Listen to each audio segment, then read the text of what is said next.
Aos irmãos que assistem esse vídeo, a graça e a paz de nosso Deus e Pai e de nosso Senhor Jesus Cristo esteja presente na sua vida, esteja presente também na vida da sua família. Bom, nesse período, aos domingos, nós estamos estudando o livro do profeta Amós. Nós estamos no capítulo 4, neste domingo.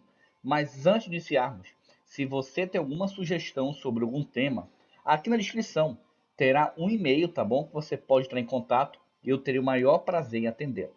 Vamos ver o que o livro de Amós, no capítulo 4, tem a nos ensinar.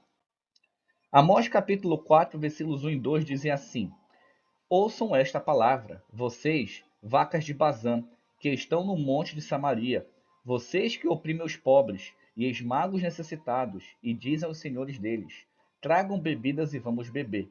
Isso aqui é uma simbologia, tá? Deus não está falando de vaca. É uma simbologia de que eles serão pessoas de boa condição financeira e que eles oprimem os pobres e esmagam os necessitados.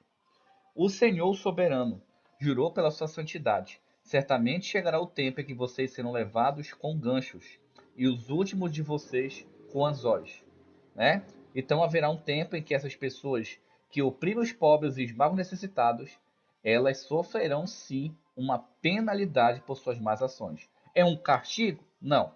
Tudo que você planta, você colhe. De Deus, ninguém zomba. Amós capítulo 4, versículo 3 e 4 dizem assim: Cada um de vocês sairá pelas brechas do muro e serão atirados na direção de Armon, declara o Senhor. Vão a Betel e ponham-se a pecar. Vão a Gigal e pequem ainda mais. Ofereçam seus sacrifícios cada manhã, os seus dízimos no terceiro dia. Então, o que, que Deus está dizendo? Que essas pessoas são religiosas, mas que elas pecam, elas vivem na prática do pecado. Aí você pode pensar assim, mas espera aí, todo mundo é pecador. Sim, todo ser humano é pecador, mas existe diferença entre viver no pecado e se afastar do erro. Essa é a diferença. O povo de Deus, ele evita o erro e o pecado. Aquele que é considerado filho do mundo, né, ou filho do inimigo de nossas almas, ele vive na prática do pecado. Para quem acompanha o canal, a primeira carta de João, capítulo 3, nos versículos 8, 9 e 10, deixa bem claro esse ponto. Amós capítulo 4, versículos 5 e 6 dizem assim: Queimem pão fermentado como oferta de gratidão e proclamem em toda parte suas ofertas voluntárias. Anunciem-nas, israelitas, pois é isso que vocês gostam de fazer, declara o Senhor, o soberano. Fui eu mesmo que dei a vocês estômagos vazios em cada cidade e falta de alimentos em todo lugar. E mesmo assim vocês não se voltaram para mim, diz o Senhor. Esses dois versículos dizem coisa diferente. Primeiro, eles dão oferta a Deus, obedecem a Deus, mas olha, eu estou obedecendo, hein? Olha, eu devolvi dízimo. Olha, eu devolvo oferta. Olha, eu estou fazendo santa ceia. Ele fica tocando trombeta para fazer as coisas de Deus. E isso Deus não se agrada. Por isso que Deus está falando, continua fazendo coisa errada. Tu não me ouve? Continua no teu caminho. E infelizmente hoje, muitos cristãos são assim. Eles acham que servem a Deus, acham que são ungidos, acham que são isso, acham que são aquilo, e suas vidas são contrárias à vontade de Deus, e Deus fala, continua. Por que, que Deus fala continua? Porque Deus já falou 1000 vezes para o povo de Israel mudar, eles não obedecem. A mesma coisa Deus fala hoje. Deus hoje já falou 1 bilhão de vezes. A pessoa não obedece, blasfemou contra o Espírito. Ela escolheu não ser salva porque no seu egoísmo e soberba já se acha salvo no seu mau caminho. Vamos continuar. Amós capítulo 4, versículos 7 e 8 dizem assim: Também fui eu que retive a chuva quando ainda faltavam 3 meses para a colheita. Mandei chuva a uma cidade, mas não a outra. Uma plantação teve chuva, outra não teve e secou.